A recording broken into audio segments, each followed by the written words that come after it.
안녕하십니까. 안근모의 휙서비스입니다. 지난달 미국의 일자리 수가 예상보다 훨씬 더딘 증가세를 보였습니다. 하지만 세부 내용은 굉장히 좋았습니다. 지금 당장 금리를 올려도 되겠다 싶을 정도로 미국 노동시장은 강했습니다. 완전 고용에 가까웠습니다.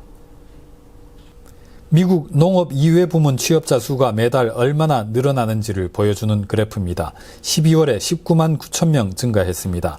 예상치 45만 명에 크게 못 미쳤습니다. 2달 연속해서 이런 식으로 빅 미스가 나왔습니다. 대신에 앞선 2달 수치는 14만 1,000명 상향 수정됐습니다. 굉장히 실망스러웠던 것까지는 아니었습니다. 미국 고용지표는 두 갈래로 조사를 합니다. 앞서 보셨던 건 고용주, 기업들을 대상으로 파악한 겁니다. 이 그래프는 일하는 사람들, 가게를 대상으로 별도로 조사한 결과입니다. 12월에 취업자 수가 65만 1,000명 증가했습니다. 앞서 11월에는 100만 명 넘게 늘었습니다.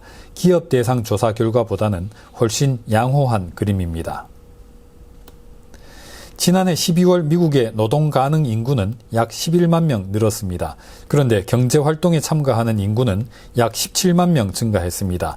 퇴장해 있던 노동력이 일하러 다시 나온 겁니다.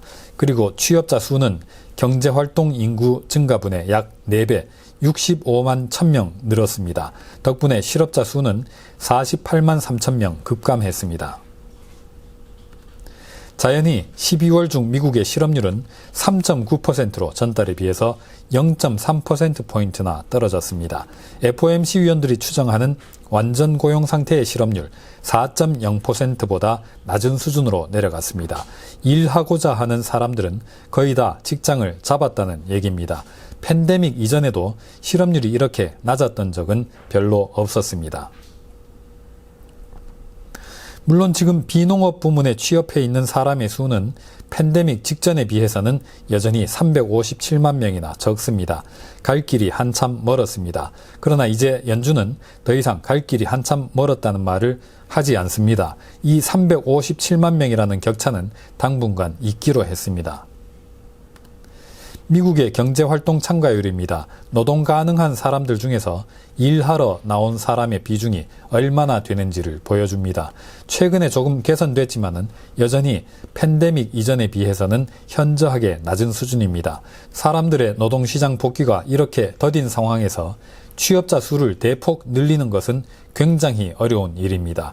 지금 문제는 노동력 수요가 아니라 공급 부족에 있습니다. 그래서 이제 중요한 지표는 실업률 그리고 임금 상승률 두 가지입니다. 지난달 미국의 시간당 평균 임금은 전월비 0.6% 올랐습니다. 예상치 0.4%를 크게 웃도는 임금 상승 속도였습니다. 지난 봄 이후 수개월째 그런 시기입니다. 12월에는 임금이 가속도를 내서 8개월 만에 가장 높은 상승률을 기록했습니다. 3월 FOMC 결과를 반영하는 미국 연방기금 금리 선물 4월물입니다. 내재 금리가 29.5bp로 뛰었습니다. 지금 금리가 8bp니까 21.5bp의 금리 인상을 예상한다는 계산이 나오죠. 3월 25bp의 금리 인상 가능성을 거의 확신하게 됐다는 것을 의미합니다. 그렇다면 미국의 금리 인상은 이제 2달 앞으로 다가온 셈이 됩니다. 금리 인상 개시가 빨라지면은 양적 긴축의 개시도 빨라집니다. 미국 국채 10년물 수익률입니다. 전 세계 모든 자산시장 밸류에이션의 기준이 되죠. 지난 주말에 1.799%까지 올라갔습니다. 작년 3월 말 고점을 뚫어냈습니다. 2020년 1월 팬데믹 쇼크 이전 수준에 도달했습니다. 독일 국채 10년물 수익률은 어느새 2019년 봄 수준으로까지 올라갔습니다. 플러스로 돌아서기 직전입니다. 금리 오르는 추세를 앞으로도 계속 잘 지켜봐야겠습니다. 오늘은 여기서 마치겠습니다. 감사합니다.